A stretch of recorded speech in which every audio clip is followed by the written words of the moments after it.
The world is changing fast. By staying curious and remaining confident in ourselves, we can learn new skills, tackle new challenges, and achieve great things to make a difference in the world.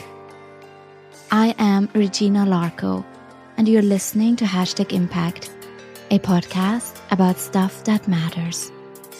Today, you hear from a curious, passionate, and beautiful mind who found her way from Nepal to Germany, a woman who constantly explores and challenges herself to give back and grow her own expertise and impact. Join our nourishing community at #impact.com/club if you want to get your voice heard too.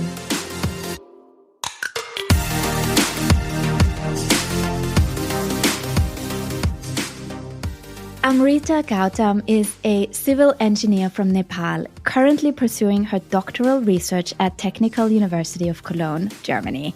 She worked with various United Nations organizations and research projects in Nepal, Germany, Mozambique, Brazil, Canada, and USA.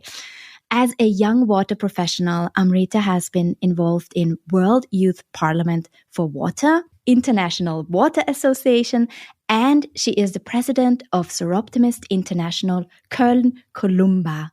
She was awarded with Women with Vision 2018, received Soroptimist International of Europe Scholarship Award in 2019, and got selected as Ambassador of Rising Smart Water Professionals in 2021.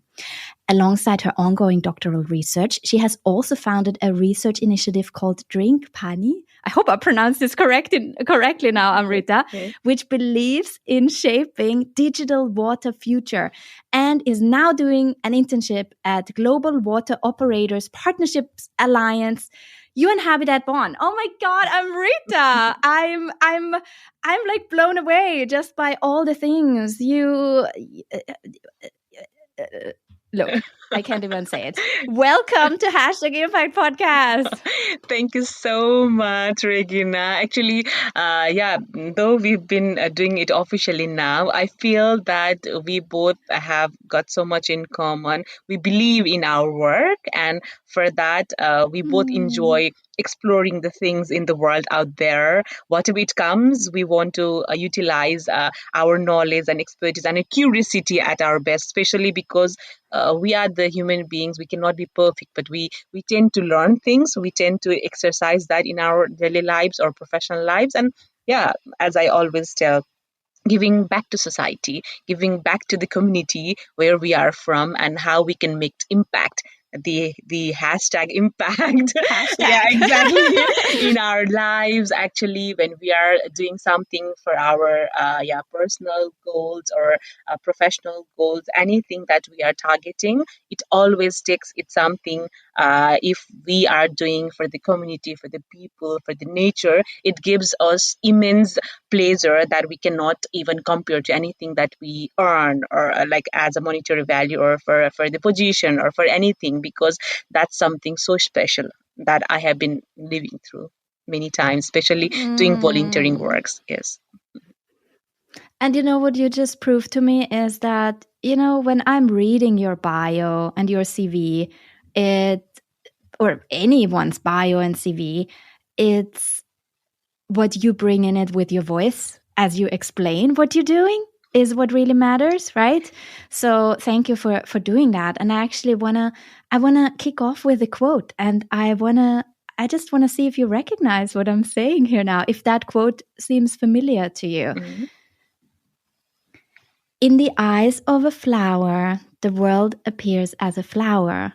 In the eyes of a thorn, the world appears as a thorn. Yeah. This is a quote from a song. Yes, I can totally. Yeah, that's a song I hear again and again, and whenever I feel joy, whenever I feel some kind of anxiety or some kind of motivation that I need, because that's so beautiful, because it tells to the core that nothing is permanent. Everything is how we take it, and so everything looks beautiful if we have that perspective, if we can look through our eyes or heart. I mean, eyes are the mirror of the heart. Whatever we feel at heart, it comes to our eyes, and then that's beautiful. That's how we can perceive the world. So if we think the world is beautiful, the world is actually beautiful. So it's all about how we think, how we see, how do we want to bring how do we want to bring it out from our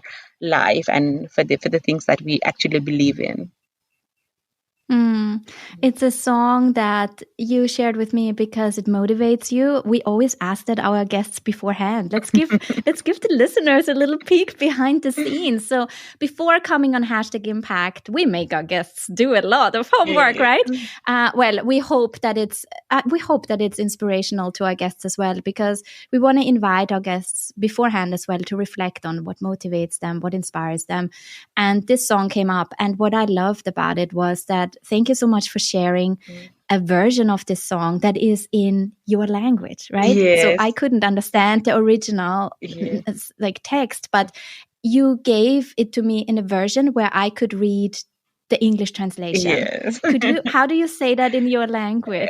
So if I say the first line, फुलको आँखामा फुलै संसार, काँडाको आँखामा काँडै संसार. That means that in the eyes of flower, the world is flower. In the eyes of thorn, the world is thorn. It's all about how we want to bring it out, the way we perceive things. And the original person who actually sang the song, her name is Annie Choing Dolma, and if you know her already, or if you research about her, she's one of the legend personalities in the context of Nepal. And I proudly say that she is one of the legendary personalities in the world. She is also UNICEF ambassador, as far as I know, since some years, and she brings this voice out with her songs, and she is doing tremendous works to empower girls and the special community that she belongs to. And she especially advocates for the education of children and girls. And you already know about my intention, my vision for life as well.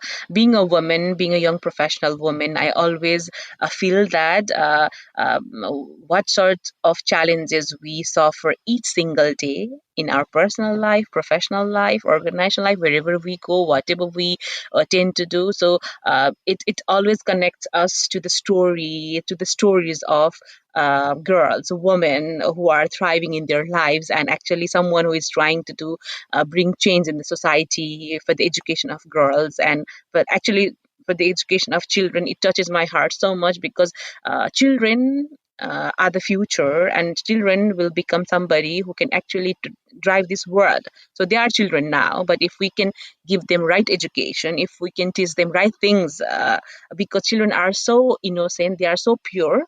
So we need to teach them the things they can actually evaluate from their own eyes, not just being carried away, but they can actually think what's right, what's wrong for them, and what's right and wrong for the world, for the community. So that's how we can actually build our future. And normally I always try to connect these things to build our future from my own personal goals in advocating the education of girls, the education of children as a whole. And also when I talk about water, when I talk about climate action, climate resilience and adaptation, like especially the things that I really value in my professional work. So these are the things I always take along with me. Take me back to Nepal, Amrita. How was it for you growing up? How was that little girl Amrita experiencing her world? Oh, yes. Yeah, you can see that this smile and this laugh that comes from my heart when I always think about my country, Nepal. This is the fact. To be so honest, when I was in Nepal, I never thought that way that I am Amrita Gautam. I am a Nepali person because it is a natural thing, right? To be a Nepali, to feel Nepali, because in Nepal nobody tell you you are a Nepali, like you're from Nepal or you're a Nepali person. So that was so taken for granted. But when I came to Germany, then I started to think more about that. I started to value more about my originality. I started to value how beautiful my country is, how beautiful people back there.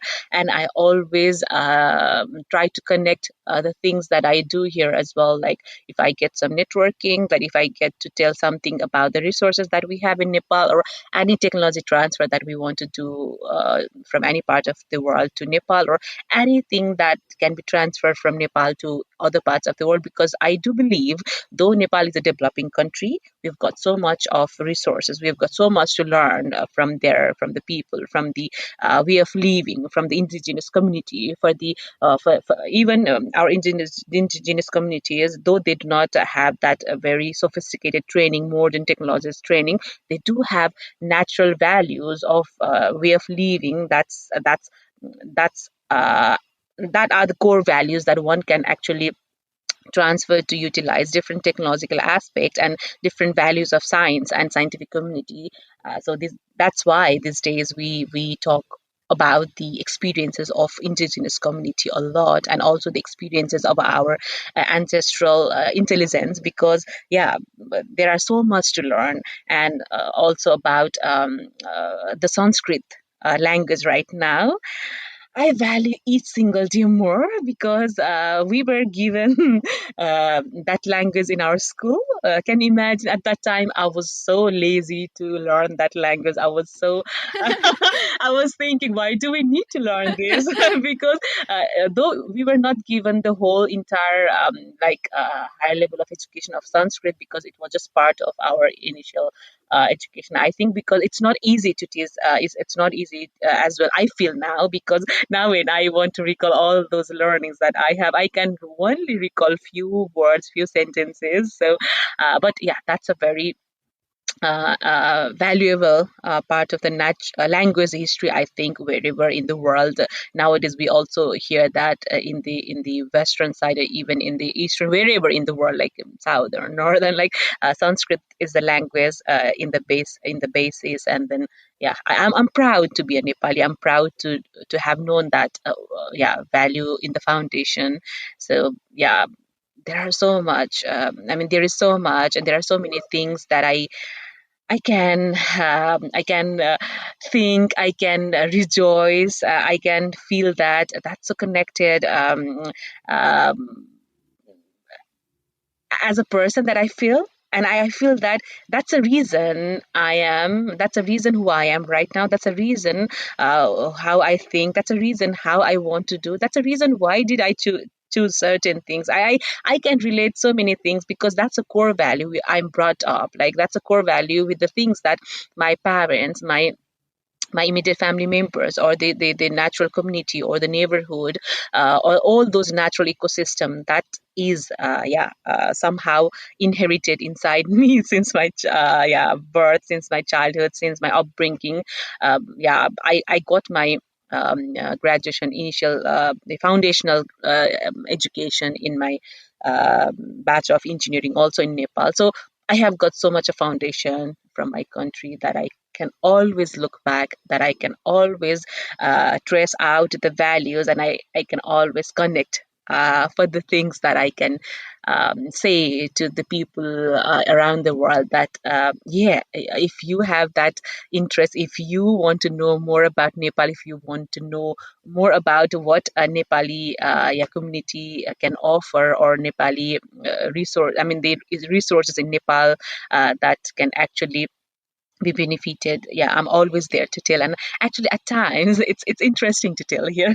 At times it really fascinated me to hear my colleagues when they told me the things that I never know, because yeah, this is a point where I laugh at times to myself, because we tend to take things for granted, right? Because we feel that, okay, yeah, we are here always. I mean, we are from that area, and then we know people, and then we never think in that way. But when we talk about things more in this connection, what it offers, and then especially when we come out of the area, and then we research more about those things, and especially the colleagues who were interested about Nepal, they have traveled to Nepal, and some good researcher, not only the scientific intention. I mean, also the yeah, that everything can be connected to science. That's one part as well. I mean, like whoever has traveled to Nepal with their pure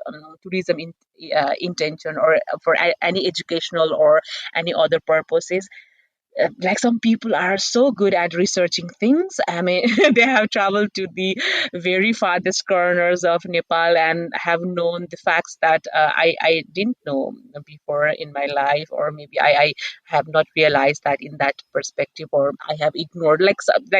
That's how I say that. Now I become more aware of the things back in Nepal, or the resources, or the value, or that especially the innocence of the people, that I can always relate, that I always knew. That's for sure. That I never taken for granted, and I will never take it for granted, because that's the core value of me as well. And I tell you one special yeah, connection to my own life as well here, when I recall Nepal and the nature of Nepali people. At times, people ask me, wherever I am, even in Nepal or even outside of Nepal, people ask me, why do I smile or laugh without any reason, and why do I'm giving that kind of smile at that moment, special, like normal moment, and why I'm doing that. And then for that moment, I do not have answer. Did you get me? Because yeah, there is no reason to smile or laugh, but that's my nature. That's who I am, because I cannot be sad for a longer time, or I cannot. Yeah, I mean, I, I also do not know why do I smile, like to talk. Why do I smile to convey my natural gesture to people, to communicate? And but the more I try to understand, the more happier I become, because that's who I am, and that's what I do not want to change. That's what I do not want to lose, because that's the innocence I can always feel connected within myself, to the core of my heart, to the core of my existence. And I think that is something that I got it from Nepali community, or I think my parents who actually gave me that foundation. They told me that yeah, I have to be cheerful. I do not have to think much and worry things much about the things that I cannot control. Having said that, like we are natural human being, and we cannot be perfect. I do get stress. I do get anxiety attacks at times, especially with this research work that I'm carrying out since longer time. But yeah, I always think back how I am brought up, like how I'm given these values in my life, and I try to positify myself. I try to smile. I try to yeah, cheer myself, because I have understood the fact that no one can cheer me up unless I'm ready to cheer myself up, because that's the true thing. And that's why yeah, for sure, with my loved ones, yeah, with my family, yeah, with the people that I enjoy, I always seek for the help. I always seek for the support when I want to rejoice the moment, when I want to, yeah, get motivated, when I want to get encouraged. But at the end of the day, or at the end of the moment, when I need to reflect that, I tell to myself that, look, Amrita, these are the things you have heard, and these are the things we can actually connect with your thoughts. So let's do that. Let's not be sad. Let's not be pessimistic. Let's be optimistic. Let's do that the way you want, because you know whatever you do from your heart, from your mind, that's the way you want to do, because your pure heart and mind never tells you the wrong thing. Only when you get diverted, maybe you can think in a perspective that that's not right, or you can get carried away. But I really believe to the true God of our heart and mind, because I think, yeah, this spirituality, whatever we call God, like in any language, in any religion, that's the purity of heart, I feel. Because when we can listen to the purity of our heart and mind, that can never go wrong. And that's where you can actually get uplifted whenever, wherever, like the way you want. So that's the essence I always live with. And that's why I tell, this is the reason I never think of giving up. This is the reason I think, this is how giving up is not in the list of my goals. And there is one recent case in Nepal. There is a mountaineer. Maybe you've also heard about him from the news channel Nirmal Purza, and he has also recently brought up one adventurous film documentary in Netflix, and he has quoted that sentence, or that particular feeling: giving up is not in our blood, sir, he says in that documentary. And that's actually we live in our lives, especially being a person from that area, I think. And it's not only Nepali, or it's not only the people we feel connected. I my intention to talk about this, giving up is not in the list in my goals, or giving up is not in the list, giving up is not in the blood. It's the perspective. So there are people around the world who actually has got that feeling, and we need to always tell to ourselves that, yeah, what we actually believe. And that's when we can understand that, yeah, we do not want to give up. Yeah. And that's the core value I always want to live up. And I'm sure as our listeners are leaning in, hearing your voice, they don't only hear the smile in your voice, but they must also imagine that sparkle in your eye that I'm seeing now sitting across from you here. And, there's this word I want to bring into the conversation now that came up a couple of times already. That is water. Water. And water is life, right? Yes. Water is everywhere. Water is part of us. We are water, right? Yes. So, yeah. Oh gosh, I'm getting so philosophical here, but you shared something with me that really made me pause. And I just want to read this to the listeners and let it sink in for them as well. Where you said about water is the key medium of many sufferings and solutions to deal with the real meaning of climate action. Now, we are here today to talk about your role within the international NGO Soroptimist, and their vision is that women and girls will achieve their individual and collective potential, realize aspirations, and have an equal voice in creating strong, peaceful communities worldwide. Something you just shared in your story, something you are so passionate about as well, right? So what is it, like the role of, and I wanted to draw out one of these sustainable development goals, although you're touching on many in your work, but SDG 6, clean water and sanitation. And overall, water, right? What is the role in all of this? How do you look at water? Yeah. Also in context with empowerment and equality. Yeah, thank you so much, Regina, for this question. Yeah, this is exactly what I have been learning, what I have been doing, and what I intend to do for the rest of my life. Like, whatever I do, I want to connect things with water. And that's so natural because, as you said, I like that so much. We are water, the constant in our body. When we think about the water that flows in our body, like in different forms, especially the blood and everything. And yeah, whatever. okay, whatever we eat, whatever we drink, how we want to drive our life, without water nothing is possible, right? I mean, the percentage of water that we have in our body, the percentage of water we need to have intake, we need to intake every day. Yeah, that's so natural, and that's so important, that's so vital. And though having said that, yeah, water is yeah, a natural resource that we cannot survive without. That's for sure. We all know that.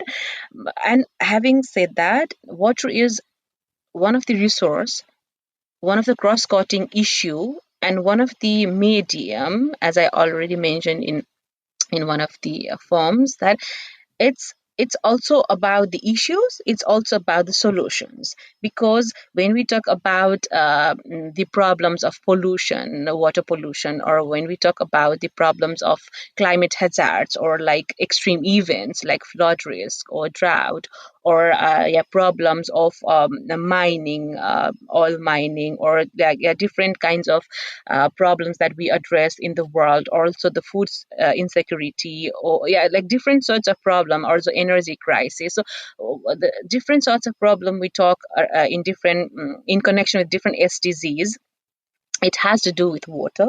We cannot deny it. And also about the solution aspect, like when we talk about climate action, when we talk about the nexus, water, energy, food nexus, doing something remarkable in connection to that thing, and also protecting our nature-based solutions, also ecosystems services, when we talk about that, when we talk about disaster risk reduction, like the things that we talk about, the solutions, like we can talk for hours and hours on the issues and solution side as well. But to connect the work that we do in Soroptimist International, uh, uh, we basically believe in doing the works that's connected to SDG 4, 5, and 6. So, yeah, 4 is about the quality education, 5 is gender equality, and 6 is, yeah, that's the core SDG goal we are talking right now, clean water and sanitation.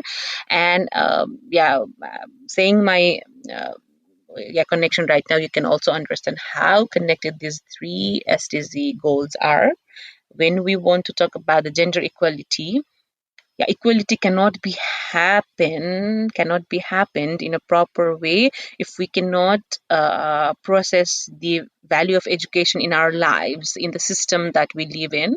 And yeah, if we cannot provide the information or the understanding of natural resources, protecting it for the environment and our natural life, we cannot also provide the equality. So the gender goal, or the gender equality goal, at its core in our organization, Soroptimist International, these three things are so connected, and I'm so glad because.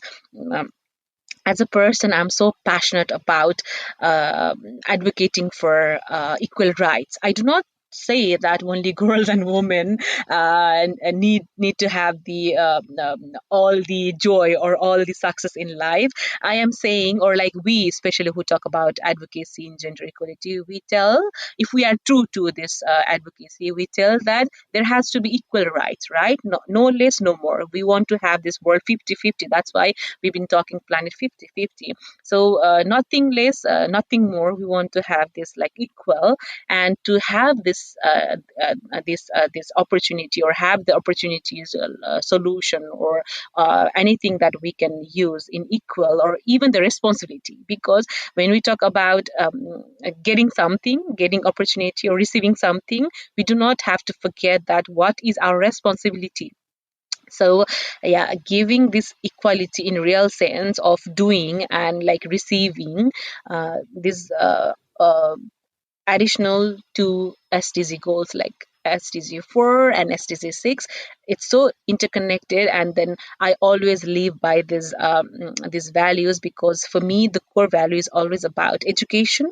It doesn't have to be necessarily the formal education, like, or the degree education. Education for me, it means that when one is educated, he or she, or like in any gender these days we also talk about, like, if you're not he or she, I mean the human being, or the person you are, you need to be aware of the things, and you need to understand, to differentiate between right and wrong, and you need to be modest, you need to be polite, you need to be forgiving, you need to be respectful, the core values that's connected to be a natural creature, and also to live, not only human beings, also the animals, the natural creature, also not the human animals, because the plants, they also have life. I mean, anything in existence that's all that has got life, and also without life, like understanding the aesthetic beauty of the things that's around us, like preserving the nature, for sure, the living creatures, and also maintaining the things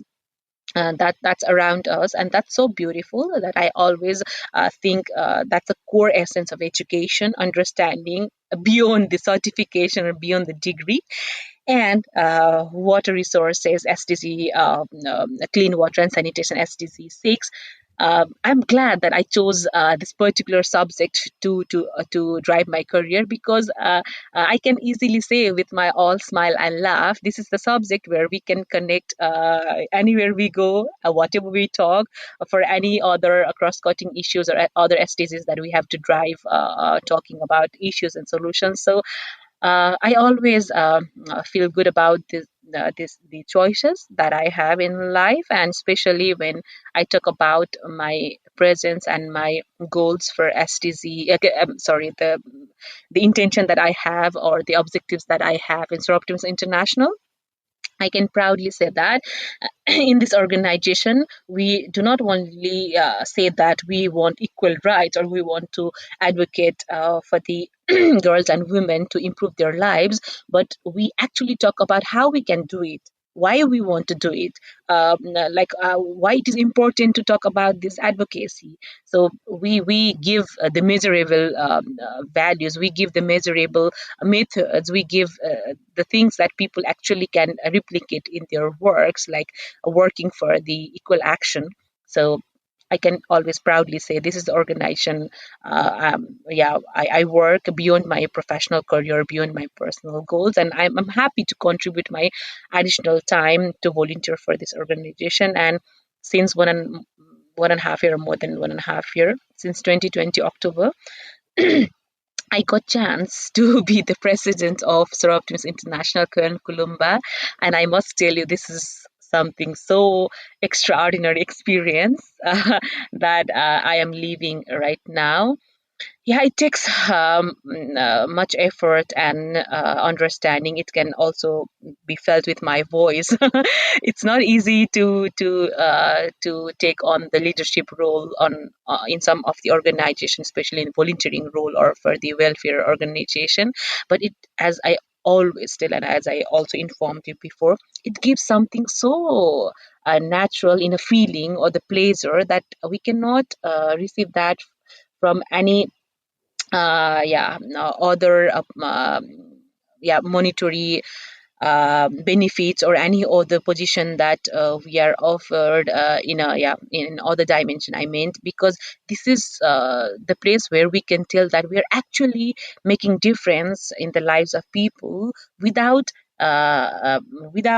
thinking in specific for giving getting something back in some value, like for sure, I mean, values for sure, our happiness, joy, for that kind of satisfaction, but not something that one can be bothered especially when we talk about financial things or other, because without getting paid, if one can do this kind of work in unconditional situation at times, because at times it becomes really hard to invest your ideas, to invest your time, to invest your efforts in volunteering works, and to lead that in certain dimension, sometimes it becomes complicated, crucial, but at the same time it teaches you so much, and it gives you something so different as a person to learn, to understand, to act upon.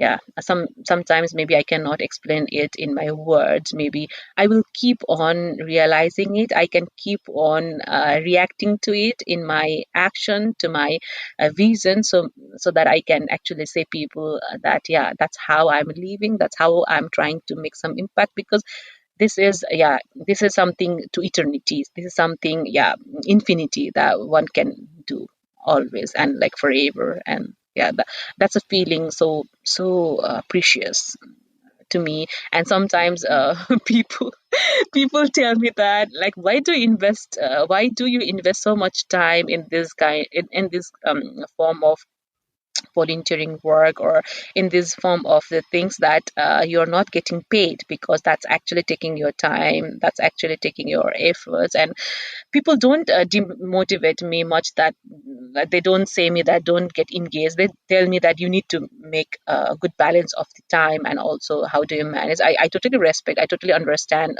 appreciate, especially my family members are concerned, or my close colleagues, or the people who actually, yeah, know me, or who would like to see me happy or to be successful.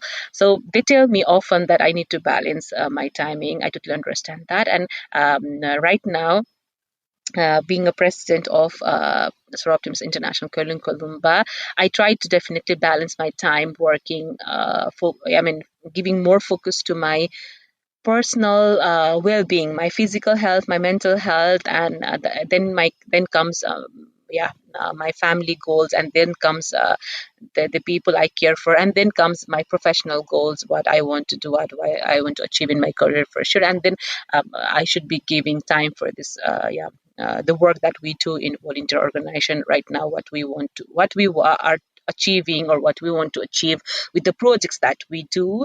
I try to move that way, like giving priority in that order. But yeah, you can also understand, I think you've also experienced that in your life. While you do something from your heart, it becomes so crucial to differentiate the priority at times. But yeah, I have to remind myself many times that yeah, this is the order I have to follow. And I have been also learning these things over my presidency period. Why I'm quoting this presidency again and again? Because I have been realizing so much these days. One cannot tell about certain position, one cannot tell about certain struggles or achievements unless you're in that position, or unless you're living that life. Because before, if I was thinking about somebody who is in prior leadership position, about his or her struggles, or about that person's struggle or achievements, or like sometimes we just see the materialistic, or like the outer happiness, or outer position, or the outer power, but one cannot understand at times how hard it is to manage inside, covering all that, yeah, problems inside, cover managing all the crisis inside. Sometimes you have to take decisions, yeah, not knowing exactly what you have to do. You have to promptly take the decisions with your inner values. And then that's the time when you learn things. Okay, this is the way I could do as well. So understanding your own efforts, or understanding your own strength, and at times it also gives you the point where you can understand your weakness. And that's beautiful, because no one in this world is perfect, or immortal, or like immune to pain or something, because we are the human beings, especially living creatures. We get pains, we get hurt, we get struggles, and we get high moments, we get low moments. So at times I have also realized that everything not everything is not in our hand, and everything cannot be corrected right away over the maybe time, like counts of days, or the hours, or the weeks. Because for certain things to move on, for certain things to create some change, actual change in the ground, or actual change in the lives of people, actual change in the organizational structure, it takes time. And we need to be passionate enough to give that time to ourselves, to our team, and to the work that we are actually doing. And it has also understanding our limitations, understanding our weakness, understanding the basic aspects or requirement of the things that we do. Actually, it strengthens our our capacity. And that's why I always tell, like challenges, opportunities, challenges, like possibilities in life, or the pain, or the happiness, the struggles, or the challenges, and then the achievements that we can have in our life. It's all interconnected. One cannot understand about the brighter side or the sunshine unless that person can think about the maybe dull times, or the actual power of the moon, or the moon time. Because like sun and moon, when we talk about in different aspects, or the dark times, or the right times, or like bright times, it's also interconnected. One need to understand the core values of both sides, so that we can actually implement it in our life. Sometimes I really become emotional while I talk about the core values I live with, when I talk about what I really want to do in my life, in my profession, as a person, as a family member, like, the relations that I live with, like, I become really emotional, because I think that's what I feel from my heart. I want to be natural. I want to be real, and maybe, yeah some years ago, when people would tell me, why do I become emotional, or why do I talk a lot on certain things, or why do I connect with people so easily, or like all the things that's connected to my extrovert nature, and all the things that's connected to my emotional nature. At times I would ask myself, or at times I might have regretted, when I was not knowing the actual power it has got, like especially in my childhood, my early teen age, or like my I mean, I don't say that I'm mature enough to understand everything now, but definitely I understand more than before. When people were telling me about the bad consequences of being emotional, consequence of uh, yeah uh, uh, that one can suffer being extrovert, or like opening up our heart, or like these things and that thing, I would ask myself much before. But the more I have traveled to different parts of the world, the more I am getting connected to different people, get chance to understand their way of living.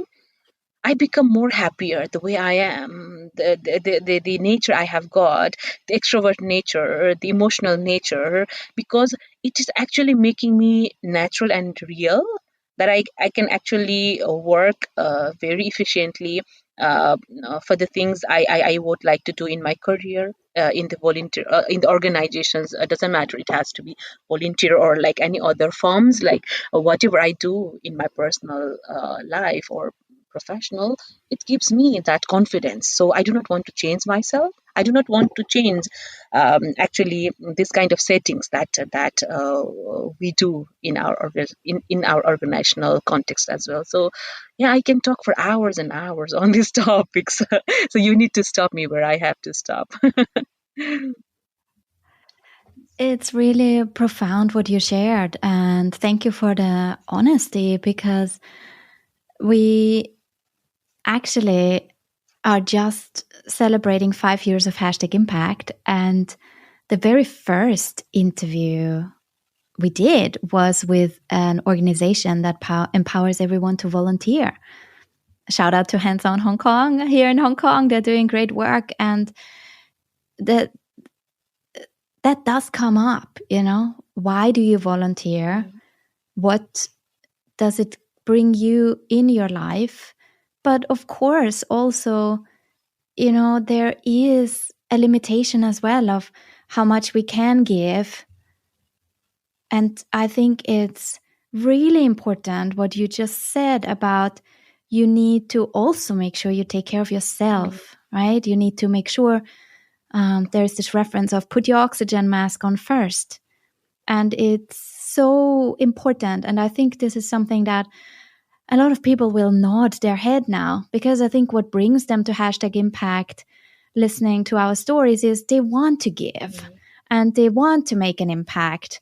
But the important reminder I think we need we needed to hear was what you just gave us. And that doesn't mean we're not passionate about our work and about volunteering and about doing this and about, amazing work with Soroptimist. It just makes it more empowered, And I actually am so curious because how did you even get involved? How did you first hear about Soroptimist? Because I believe you first started with the volunteering for the organization or becoming aware of it in 2011 in Nepal. Yes. How did that even Uh, unfold? that's so nice to recall that moment. Actually, thank you again for this question. Yes, I can vividly recall that moment when we started to talk about the existence of Soroptimist International in the world. And I must tell to myself, I was fortunate enough to get that connection at that time, because if I didn't hear, or if I had no chance to get connected at that time, it might have taken so many years to get connected with this very beautiful initiative, or very meaningful initiative. Yeah, definitely there are so many organizations who are actually working in the common goals, but like, yeah, I got that foundation in my early age to start with, so for that I'm really thankful. And in 2011, that was so fresh year after my graduation in engineering, bachelor of engineering. Actually, I got graduated in 2010.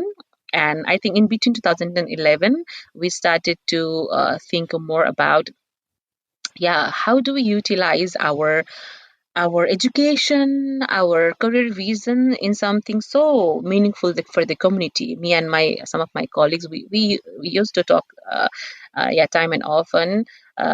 It might be the case because as a young professional, as a young engineer in our sector, and being a woman, being a yeah, I mean, yeah, I can call girl at that time. I still can girl to myself. I'm just making fun of this tone, girl and woman, these words. Yeah, at that time, wherever we went with our professional goals, or like what we had to act upon in our family, like being in that yeah, particular environmental situation, we were reminded many times that you're a girl, you're a woman, you have to this, you have to this way, certain things you should be doing this way, you should not be doing that. You can imagine, like, even after my education, like in that way, the way I could understand how my capacity can be brought up with this information around the world and everything. But I was constantly getting reminded from, yeah, from the at times from extended family members, or from the so-called society, we say, or the community around us, that I have to be mindful to get back to home in early time, or like, yeah, I need to be mindful to understand whom I am getting surrounded with, especially for the girls, because people think that when we get along with, like, especially a male colleague of ours, they would definitely bring it back to the home and then start to make gossips, right? So I'm bringing these issues here because as a person who is trying to thrive in their career, it gives so much of stress at times, because you are doing something very efficient, or very very focused work in your job, or something that it takes time, it takes some kind of communication, networking.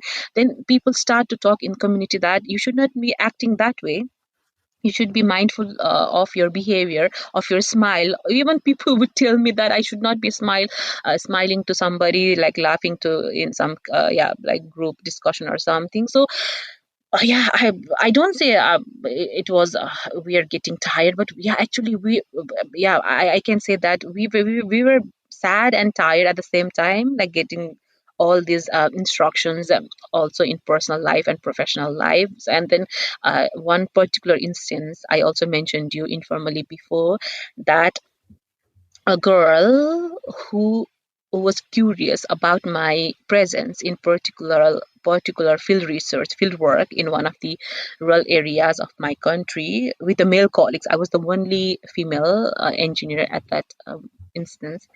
And then Yeah, to my surprise, now when I recall again that time, yeah, I'm still in awe of that moment, because that has driven me in a different advocacy direction till now. That particular moment, I have also described that in one of the articles that I have written for Soroptimist International. That collie, that particular like girl, small girl, was surprised to know that I'm one of the engineers in that project, and I'm working together with them. This is not this might not be the case right now like in the rural areas, because the globalization has actually given this opportunity to understand the possibilities around the world. This is also the beauty of digitization, beauty of internet accessibility. Yeah, the globalized world that we can say proudly. That's the beauty.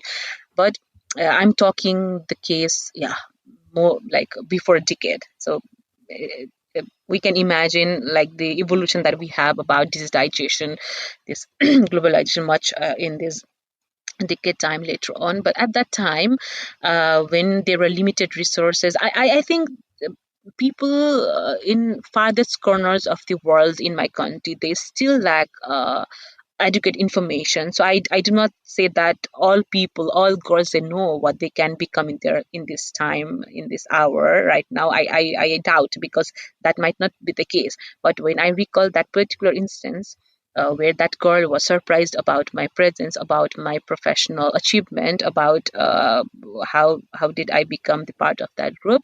She was surprised to know that one girl or one woman can actually be that person. For me, it doesn't have to be doctor, engineer, or lawyer, or politician, or anything, or like manager or anything.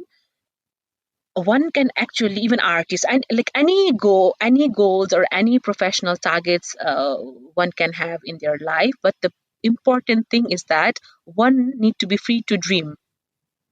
A dream of a person cannot be limited, and that's where it got me scared at that time. It got me surprised at that time. And then I asked to myself, I was privileged enough to be born in the family, to be born in that city, to be born in that environment where I was given the proper education, where I was given the proper opportunities, possibilities to think for my dream, to think for my career. Because no one could tell me that I should not be studying this or that. That's the most important thing I think I have given I have received in my life. Because yeah, no one can actually take that right of a person to be educated. So that's not happening in the world right now, and that's why we tell that every individual need to get a chance to be educated, like any way, any form. Because that's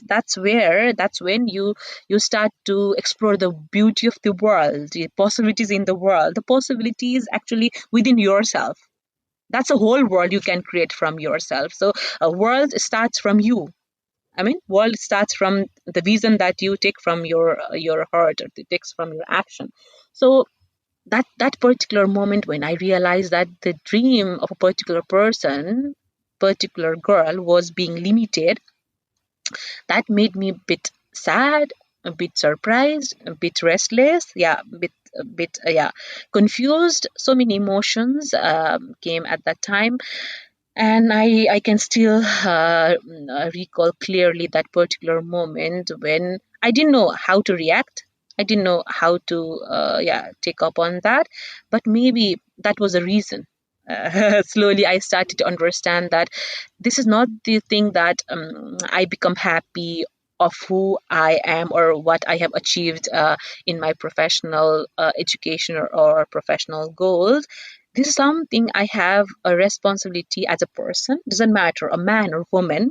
Every individual has got their own goals or responsibility in life, to give something back to the community from where they are. Doesn't matter if even if you're not from that community, you can always give back for this world. I mean, for the area that you choose to give back, for the area that you choose to contribute something. The pure intention is needs to be there. That's the important thing, and that's how you start to explore the real you, how you've got that capacity within yourself. So this feeling, yeah, is being multiplied each single time when I am doing some work in my professional task, and trying to connect something that I become very happy. And getting to your exact question of when I did start to become a Soroptimist, like how did I get involved in Soroptimist International? Yeah, that particular instance already, yeah, created that fire, ignited that fire inside me, and I'm glad that it actually, yeah, happened at that time. And within some months, I think I was thinking about that, and yeah, to my benefit, as a person of that particular family and community, I was also given some other opportunities in my life to be active in the community campaign, community work. So for me, it was not so hard to decide upon some something that I can create with the team, or something that we can build together, because I used to see my parents, my mother, my father doing something for the community in community roles, like they were having some I mean, in a team they were working, giving their extra time for the community works in some organization, additional volunteering work. So I think, yeah, um, there is so much that we can learn from parents, because how we see our parents, how we see our family members, how we see our community doing things, that actually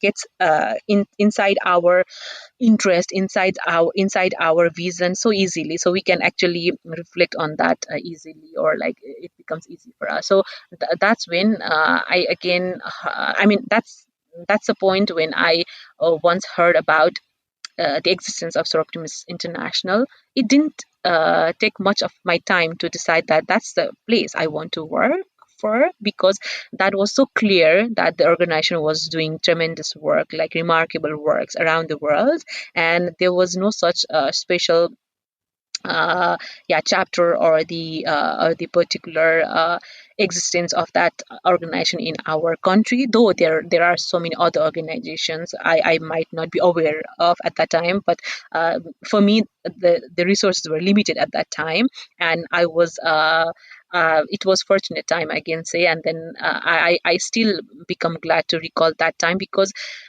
being a Soroptimist started that campaign, that initiative since 2020, since 2011, and the time when we got chance to be chartered in 2012. Since then, my life had changed in various possible ways, or various in various dimension. I can say that it has given me tremendous opportunities, remarkable moments in my life, in my career, in my professional goals, in my personal yeah, targets, like understanding life and the change that we can make, yeah, as a person, as a professional, in various dimensions. So I think that one organization, doesn't matter like which particular topic or theme it takes forward, the essence of that particular organization, the objective, it has to be very clear, so that one can actually can connect to the different other dimension that can bring change. So yeah, you just my particular message or particular learning that I can share maybe with younger ones, or even to the people who are in their senior age. It doesn't take uh, so many organizations to look through. It doesn't take so much time. It doesn't take so much of effort or anything. It just take your pure intention to be part of something very meaningful, to be part of something very focused to the core values of community, something that actually making some change, making some impact, hashtag impact, again getting back to this topic. So this is where you need to be very clear and pure, and that's all that we need to know and we need to work. Yeah, and I think what makes this work of Soroptimist International so intriguing, and I want to really encourage our listeners to start following the channels, for example, on Instagram, Soroptimist Global. I'm already following. It is so incredibly like essential, global, uniting, empowering.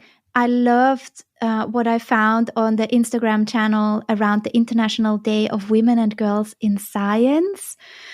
This was in February 2022, now posted recently on the Soroptimist Global Instagram channel, where there's a representative from the Nairobi chapter sharing her thoughts on that. And it's, it all that you just shared, and you're living and breathing that, right? You as a woman in science, in STEM subjects, there is your fellow volunteer colleague saying, it is essential to have more women undertake training and learning in STEM subjects, including water supply management. Water is the driver and enabler of sustainable development, and access to clean drinking water determines how individuals and communities plan and shape their future. Women's contribution and leadership is the key. And that's your leadership as well, Amrita. That's how I really want to remind our listeners of, I loved how you put that. Like, you're seeing, we started off with your bio and we're seeing all these references to what you do. But now when we heard your story, I think we understand all the facets and the colors and the ups and downs and the in-betweens between it all, where I hope now, as you listen, you feel inspired to look for that for yourself as well, right? And that actually sends me to our quick fire round. Although I would love to continue our conversation, and we will, Amrita, yes, right? Yeah. I mean, we will continue our conversation.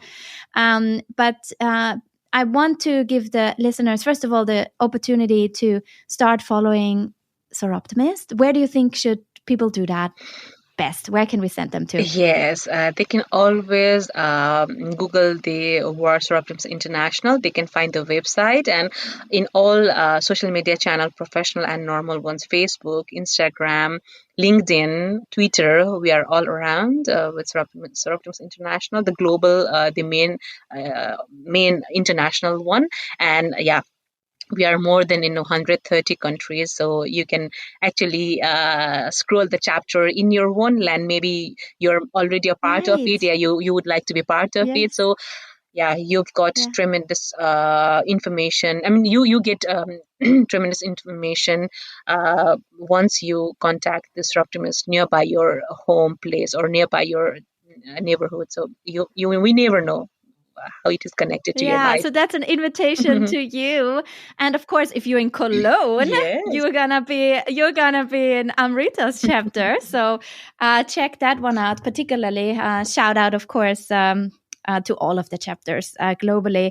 But let me give a very warm shout out to the chapter in Sweden as well, because my mother-in-law is also a very passionate supporter of the work of Soroptimist. And actually, she introduced me to the work to begin with already many years ago, to be frank. I've been following the journey, and I'm so grateful that we have now had this conversation so that I could understand even more about the people that make it, because in the end, that is the people that are volunteering, that are showing up, that are defining and living and breathing the values of what they put out in the world. So, Amrita, thank you for inspiring me so much with this.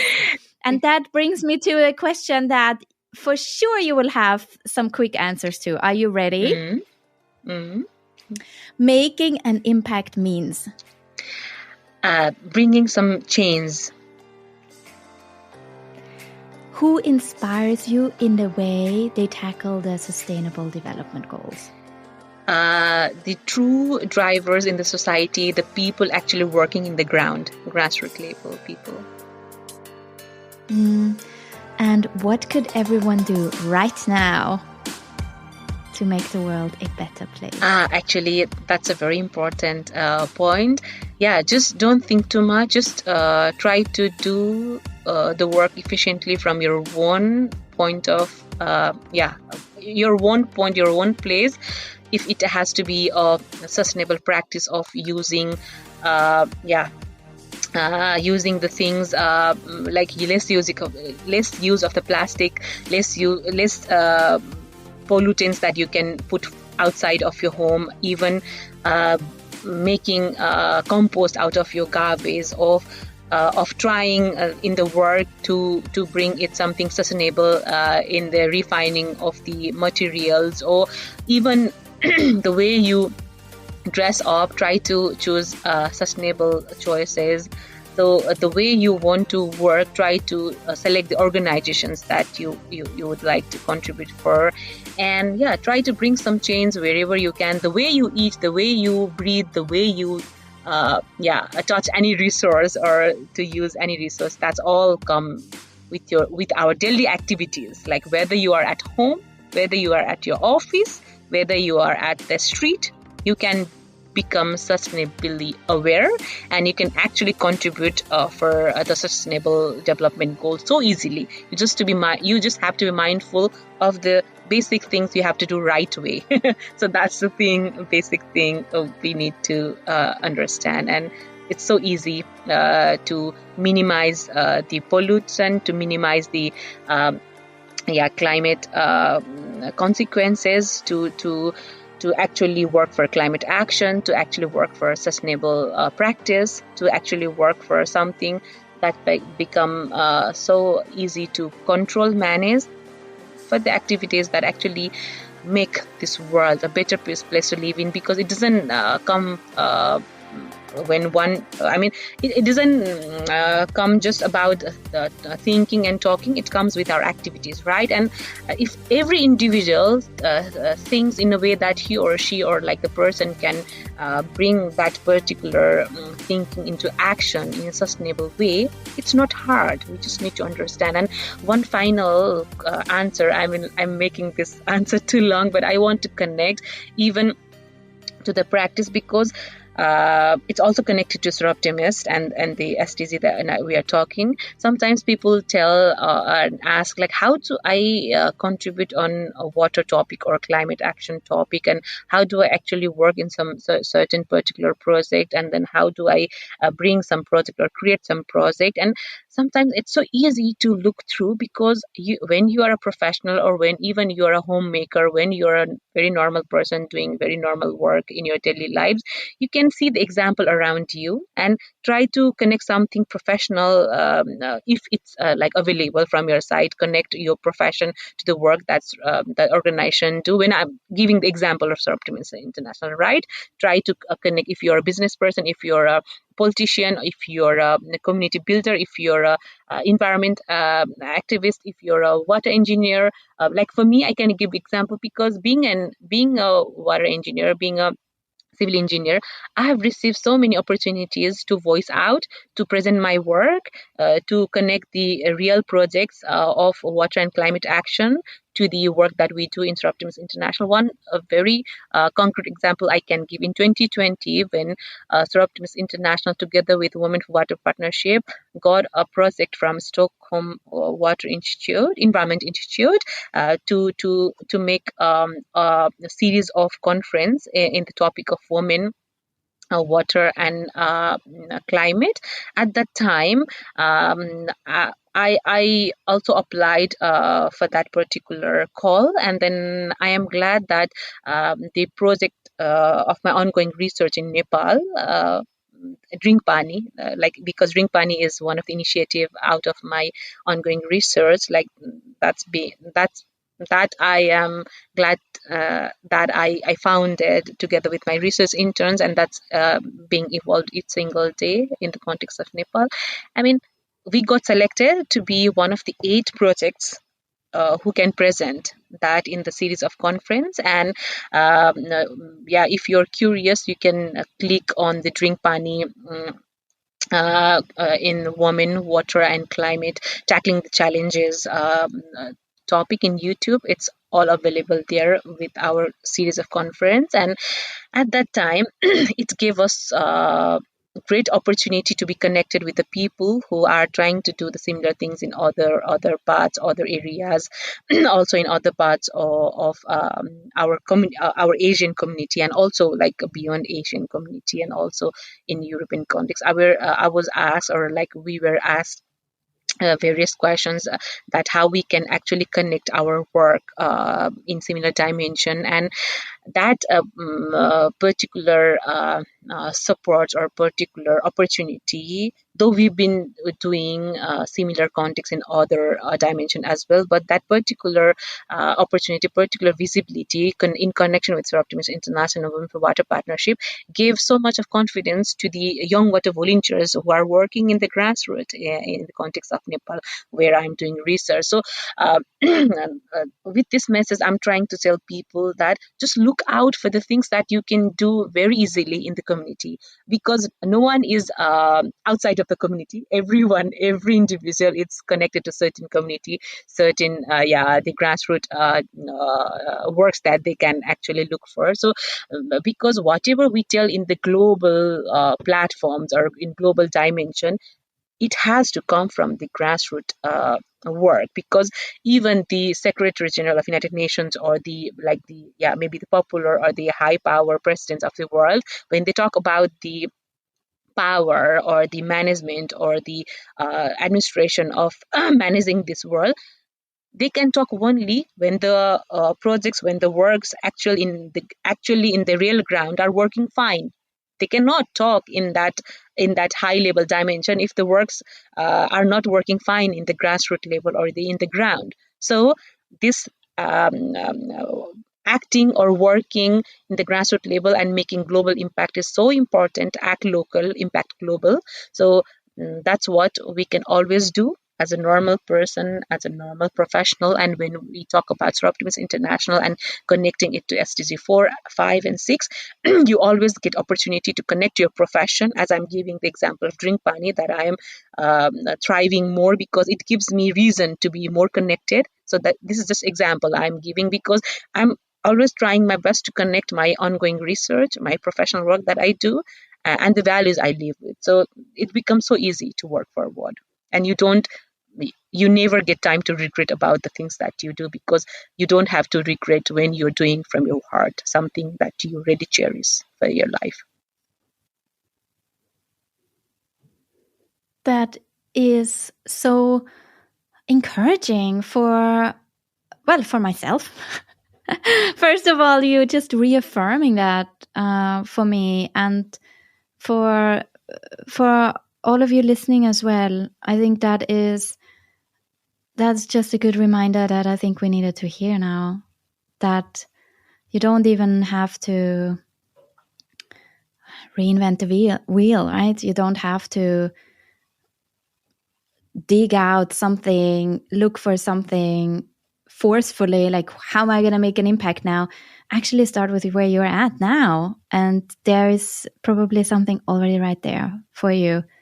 And with what you just said, I think you helped me to connect the dots. So thank you for that. Thank you so much for this special, wonderful opportunity, because yeah, it's always one aspect to think word, and I am realizing now more and more to voice out, to share the stories to people out there, because at times, no, we never know how one can get encouraged, impacted, or inspired from someone's work or from someone's example, because I do listen to different stories through YouTube channel, postcast, or different channels of media and communication, and I do get inspired every single day with different stories. I read through, I hear through, I see through. So the same feeling I want to share to people, what I am doing, what we are doing as a community, as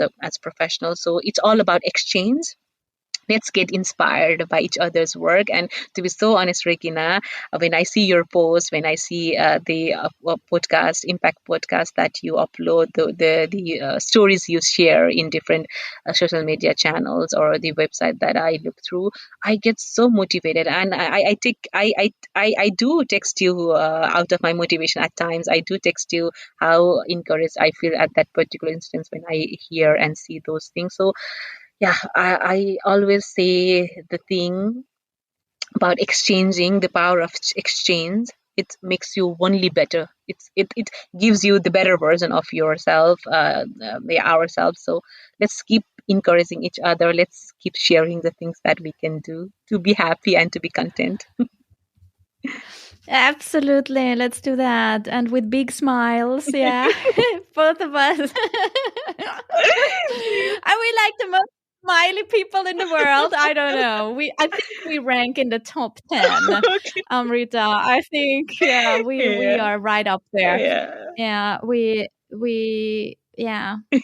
That's why it matches. I can't wait to see you at our next, hashtag Impact Coffee Club break, when the virtual coffee break, when that we're doing with all our guests and listeners, when time difference allows, because I know that's often challenging as well. But it's an honor and a privilege to have had this conversation and to have you in our community. Thank you so much. And yeah, thank you so much thanks again. to all of you for listening. Yeah, we will talk very soon again. Thank you so much for joining us today. And please don't forget, you are not alone in this. If you want to make your own impact, or if you just want to explore what making an impact means to you, join us at hashtagimpact.com/club. Your membership helps us to keep this production going and growing. Talk to you soon. Bye.